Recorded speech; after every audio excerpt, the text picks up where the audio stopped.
Hi guys. So I recently, yesterday, just got out of the hospital. I was in the hospital for since Sunday. Um, because apparently my body decided to try to do a new weird thing that nobody asked it to do. And I was dealing with an intussusception. It's a lot of S's in the name. Um, it's basically when your intestines or small bowel becomes a collapsible telescope on itself. And sometimes it can result in blockages. Mine's luckily did not have a blockage yet, but it resulted in pain because, well, it's like overlapping itself. So that was a thing, and the pain was a lot. I technically got diagnosed last Friday with it, but they sent me home because the pain at that time wasn't bad and I was still able to keep things down. So went home, but then Sunday it got worse because I was also trying to go to the bathroom and was having issues, and it got worse. So when I went, and also worse in the point that my white cell count from that Friday urgent care visit to the hospital Sunday tripled. I was at 1100,000, I believe, to 15. So it was high. It's a high white count, very high white count. So they kept me. In this whole ordeal, I've had 3 CT scans. So it's definitely that was the problem, but they're believing that because normally for adults that get this, which is 5% of adults, so yay me, I guess. 5% of adults get this. Usually it comes from a lead point, usually a polyp, tumor growth, or something like that.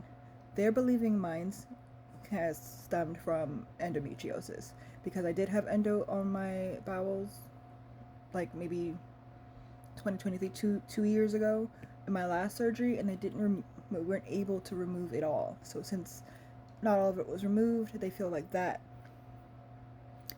endometrial tissue has implanted in my intestines, and that is what caused the intussusception. I said it right this time. The intussusception there. And the worst thing is that yeah, for now it's resolved. There's really nothing I can do to stop it from happening again. If it happens again, it just happens. I can only hope that maybe it's not a blockage, because usually when it's a blockage, that means emergency surgery. That's what they were holding me for, to see if it would resolve on its own, which honestly was the longest 3 days of my life because I couldn't have anything by mouth. They also did an endoscopy, which I feel like possibly the tube going through anyway kind of helped smooth some of it out, because after the endoscopy things were a lot better. So thankful for that gastro doctor who did the endoscopy on me. And by the next CT scan, things were still kind of inflamed, but at least the intussusception had resolved. So it can be angry for a little bit as long as there's no blockages and stuff. So for me, now the next steps are talking to my gynecologist, because if it is an endometrial lesion that has implanted so deep in the tissue, then that would have to be either excision or ablation, I think he said. Yeah, but it would be a gynecological surgery that they would have to do, and that could help prevent intussusception again.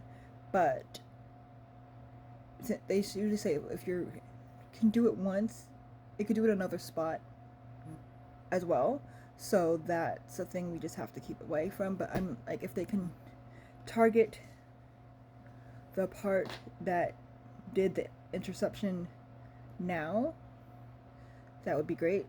It would be less worry, because I can even say the difference in pain now versus when it was going on. I have chronic pain, so I'm bad at judging my own pain, but I'm noticing now I can sit up and I'm not constantly aching, which in my brain probably should have been a red flag, but in my brain, because I'm already always in pain, I did not think sitting up and being achy and hurty was an alarm, and it should have been. My bad. That just my little chronically in pain brain not connecting all the dots. So the dots are connected now. I know they said if I have any changes in bowel movement color again, or sharp pain on that side, because it could also be the other side, is pain that is just unbearable, to come back in, or if I can't hold anything down for like more than 24 hours, like consistently, not food poisoning, but like worse, come back in. So those are the parameters of the next couple months to forever, or whenever we figure out what the next step is going to be, because I literally can't. I would like to at least be able to schedule the surgery out so that I could try to like save PTO, make sure life doesn't fully fall apart, because like right now we are kind of in a bind because nobody expected this. I personally did not expect to be admitted, not for like a whole week, and missing that much work. So that's its own anxiety inducing thing, especially around the first of the month. I would have not picked that as my start to February. And then for me, it was also just like anxiety inducing, because this is a big health thing that I haven't dealt with. And the last big health thing that also stemmed from endometriosis was my endo surgery in March 2023, which was my last big surgery. And my mom was here, and my mom is not here anymore. And that surgery was like I literally got cleared to go back to work from that surgery the week my mom passed away. So like going through a big health thing like this without her, and then it happens to be the week of her birthday, which is on Sunday, I'm like, really, universe? This is what we're doing here with the trauma and medical gaslighting and pain and the looming probably emergent surgery. Thankfully, the endoscopy was all that was needed for right now, but I'm still going to probably need another procedure. So it's just like, it's a feelings sandwich, but it's like one of those cartoon sandwiches that are ridiculously high, and there's a lot of different emotions, feelings, flavors all in that sandwich. And I'm trying to just get through it. I know my partner's nervous and scared because like surgery is never fun, and then abdominal surgery is never fun. And right now we are kind of in limbo until the doctors tell us what we can do next. So we're just basically I'm trying to take it easy. I'm trying to not worry as much, because this is like one of those like Olaf type things. I accept the things that I can control, and things that I cannot, my brain cells are not enough to process it or whatever. But yeah, that's where I'm at.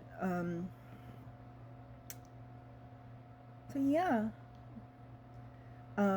in that 5% of adults that their digestive system and intestines and stuff can intussusception can do that. I'd rather be like in the 5% of people that activated their mutant X gene, or 5% of like creators that have a financial backer. But no, 5% of adults that have had intussusception, and it can happen again. So yay, 5%.